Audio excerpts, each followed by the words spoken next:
What's up, coaster fans? Welcome to another video. This one's a bit different. So we all know Shockwave will be removed from King's Dominion August 9th. So what I'm doing in this video is going to be talking about what could potentially replace it, and I'm going to be walking around the Shockwave structure so that you can get an idea for the size of how big this ride is. So here we're at the far end of Shockwave, and let me show you, there's all this space right up here up against this pathway where we could see it developed.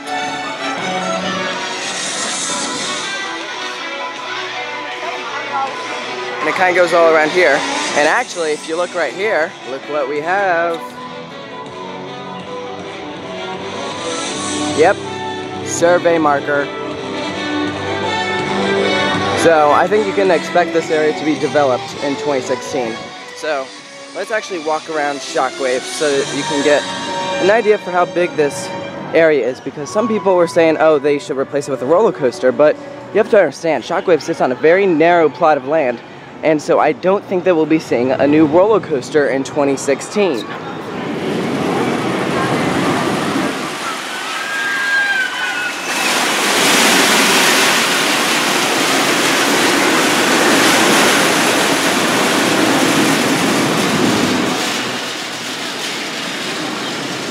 So this is the biggest width of Shockwave. See, it's not very wide. There, to install a roller coaster, it would have to be very narrow and not have too many turns. I'm expecting a flat ride package. It wouldn't surprise me if we see a slingshot in this area. In fact, I would expect the slingshot to be somewhere around where this helix is, or maybe a bit down here. The other idea was a disco from Zamperla, kind of like Pipe Scream, and I think that is very possible because discos are very narrow, and so is Shockwave. People were also speculating about a thrill ride, such as a Frisbee or an Enterprise. And I think that those are also pretty good possibilities, because I think that you're going to be seeing more than one flat ride in this area.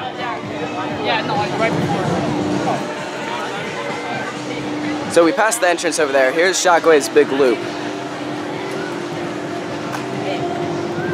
And as you can see, this pathway runs right up against Shockwave.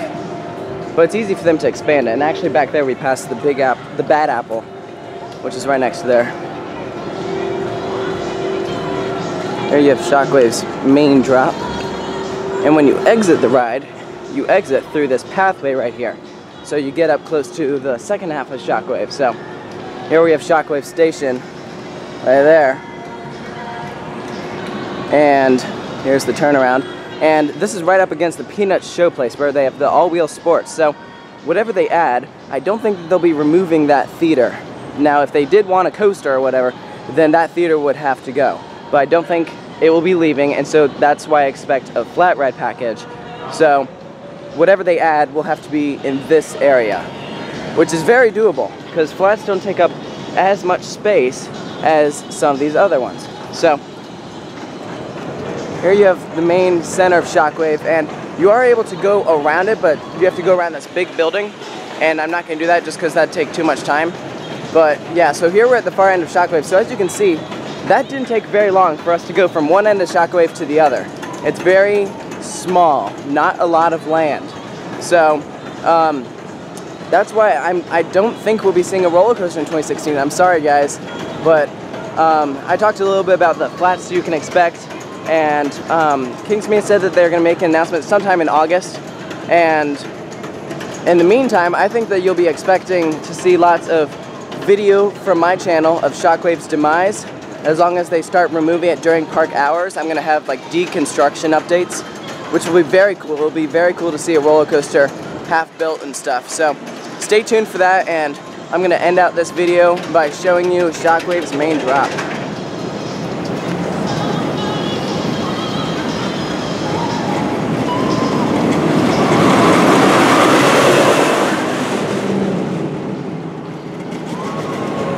There you go. So, what do you want to replace Shockwave in 2016? Thank you for watching, and make sure to stay tuned for more Shockwave videos.